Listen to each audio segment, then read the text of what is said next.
2017 season produced one of the most remarkable runs to a Super Bowl that we have ever seen. It was a campaign that started as an MVP bid for Carson Wentz and ended with a statue for his backup. The journey in between was a roller coaster of aggressive offense and swarming defense, culminating in one of the most thrilling Super Bowl battles of all time. This is the story of how a team of underdogs became Super Bowl champions. As Philadelphia fans prepared for the 2017 season, there was one particular storyline that was hanging around like a bad smell. The Eagles had never won a Super Bowl. It was a great point of frustration for Eagles fans whose last trip to the Super Bowl was over a decade ago and who had only seen their team in the playoffs twice in the last 7 years. Things were different this year though. Second-year quarterback Carson Wentz was fresh off a promising rookie season, and the Eagles had made the most of his rookie contract by bringing in a wave of veteran talent. Alshon Jeffrey added size to the wide receiver room, with the arrival of Torrey Smith also adding some much-needed speed. Both players had their issues after several years in the league, but the upside was clear. LeGarrette Blount was another exciting name added to the offense. Fresh off a 1,161-yard, 18-touchdown season with the Patriots, he gave the team a battering ram presence to complement the shiftier pass-catching types that currently occupied the stable. Between him, Corey Clement, and Darren Sproles, head coach Doug Pederson had what he needed to support Carson Wentz and the passing attack. Philadelphia also added Nick Foles as a veteran presence in the quarterback room. On defense, Derek Barnett was the Eagles' first overall draft selection, with cornerbacks Sidney Jones and Rasul Douglas also arriving in the first 3 rounds. A trade for Timmy Jernigan provided some run-stuffing support in the center of the defensive line, next to Fletcher Cox, who led an exciting unit that also featured Brandon Graham and up-and-coming star Jordan Hicks. There was certainly an air of confidence around the city, and Doug Pederson ratcheted the excitement up a notch by boldly stating that this team probably had more talent than the Green Bay Packers Super Bowl winning roster.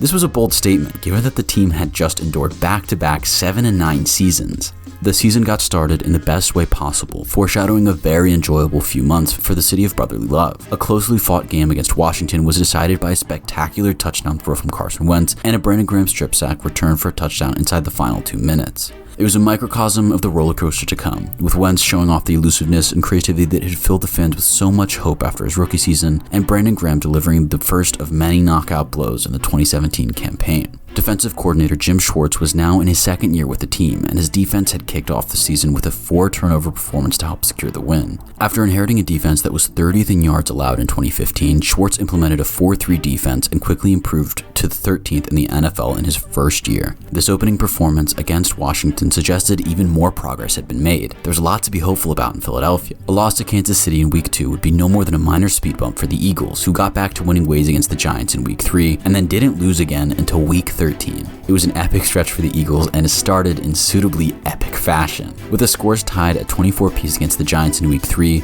rookie kicker Jake Elliott jogged out to attempt an ambitious 61-yard field goal with the final kick of the game. In doing so, Elliott was attempting something that had never been done.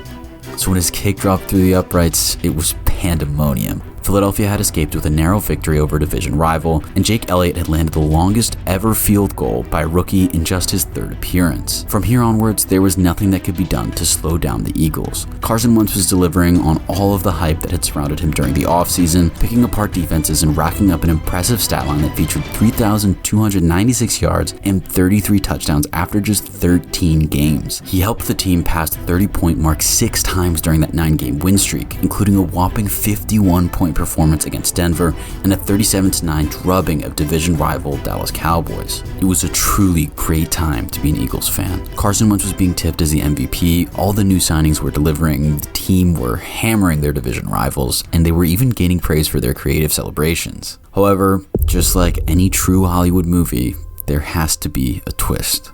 Some adversity to test the mettle of those involved. After suffering their second defeat of the season to Seattle in Week 13, the Philadelphia Eagles were struck by an even more significant loss in Week 14. Having already scorched the Rams for over 250 yards and 3 touchdowns, Carson Wentz tried to extend the lead by scrambling out of the pocket and diving for the end zone. While attempting this, he was hit by Rams defenders from both directions, causing his body to twist awkwardly and resulting in damage to his knee. Having fallen just short of the goal line and caught up in the emotion of the moment, Wentz popped back onto his feet and hobbled back into the huddle. As the clock continued to tick down, he called the play, snapped the ball, and eventually managed to deliver a touchdown pass to Alshon Jeffrey in the end zone. As it turns out, that would be his last of the season. On the attempted touchdown run, Carson Wentz had torn his ACL, putting an end to his MVP hopes and seemingly shattering Philadelphia's Super Bowl dreams.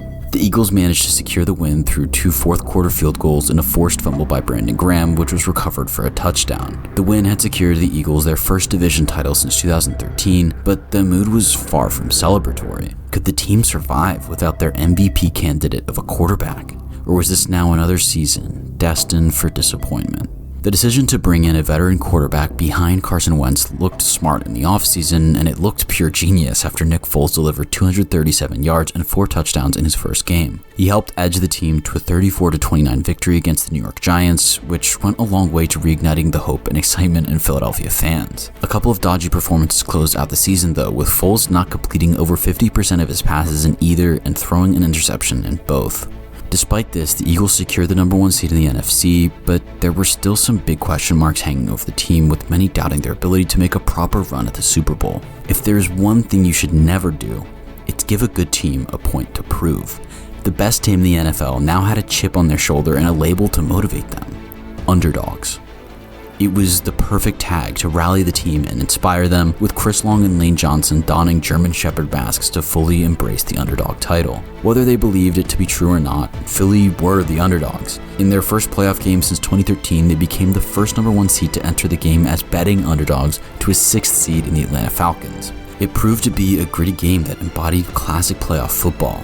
A rushing touchdown from LeGarrette Blount and sturdy defense from Jim Schwartz's unit helped the Eagles edge out a tense 15-10 win. The underdogs had won, setting up a date with Minnesota to decide who would be representing the NFC in the Super Bowl. By now, the underdog label had been fully embraced by the city of Philadelphia. The link was full of dog masks for the NFC Championship clash, but there was no sense of jeopardy this time around. Nick Foles cruised his way to 352 yards and 3 touchdowns, completing 78.8% of his passes as Philadelphia landed 38 points on their opponents. Mid-season trade acquisition Jay Ajayi posted 73 yards, with Zach Ertz, Alshon Jeffrey, and Torrey Smith all registering over 69 yards each. Jeffrey and Smith had 3 touchdowns between them, with the pick of the bunch being a beautiful 41-yard flea flicker to Smith. Both players had proven worthy additions to the roster by now, and Doug Pederson made sure to have some fun whilst calling a perfect game. Offensively, Minnesota never stood a chance. Case Keenum was intercepted twice on his way to leading the Vikings to just 7 points. It was a decisive hammering on the big stage. The underdogs were heading to the Super Bowl. Only one team stood between the Eagles and the ultimate fairy tale ending.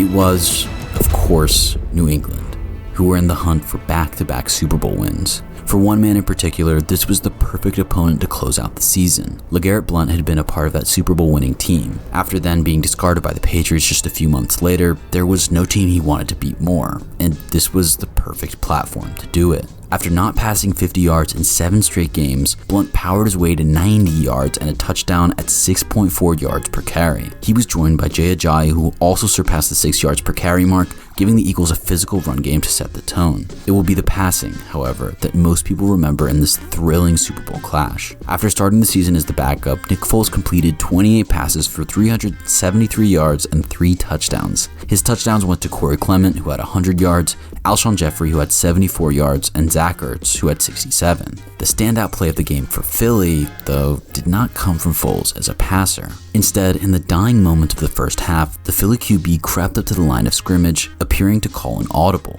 In fact, he was playing out the first steps of a perfectly designed trick play that saw the ball snapped to the running back, pitched to the tight end, and delivered safely into a completely unmarked Nick Foles in the end zone. The Philly Special, as it is now known, secured the Eagles a halftime advantage and ended up becoming one of the most iconic plays in NFL history. Despite doing very little to stop Tom Brady, who had 505 yards and 3 scores on the day, Philadelphia's defense made its mark on the game when it mattered most. Ahead by just 5 points, Philadelphia fans watched Tom Brady take to the field with 2 minutes and 21 seconds left on the clock. The future Hall of Fame quarterback had built a career off moments like this, and by now, people simply expected him to succeed in such scenarios. Thankfully for Philadelphia, they had a veteran player of their own they could rely on. On just the second play of the drive, Brandon Graham blasted into the backfield, sacking Tom Brady and knocking the ball loose. It fell into the grateful arms of rookie Derek Barnett, swinging momentum very much in the favor of the Eagles. One more clutch kick from rookie Jake Elliott, and Philly held an 8-point lead with just 1 minute left on the clock. New England barely made it past the halfway line, powerless as they watched the clock tick down to 0. Philadelphia had won their first ever Super Bowl, defeating Tom Brady to wrap up a truly remarkable season. It was an incredible season that had transitioned from immense highs to painful lows and right back up again. It was the quality of a sophomore MVP candidate in Carson Wentz that got the ball rolling, and it was the clinical performances of Nick Foles and Brandon Graham that got the job done in the end. For his efforts, Foles was awarded the Super Bowl MVP award and a statue outside the stadium. It was a Hollywood ending for the unlikeliest of stars, downing the great Tom Brady to secure Philadelphia its first ever Super Bowl. It might be a while before we see a season as dramatic as that, but let us know which Super Bowl journey you want us to revisit next in the comments.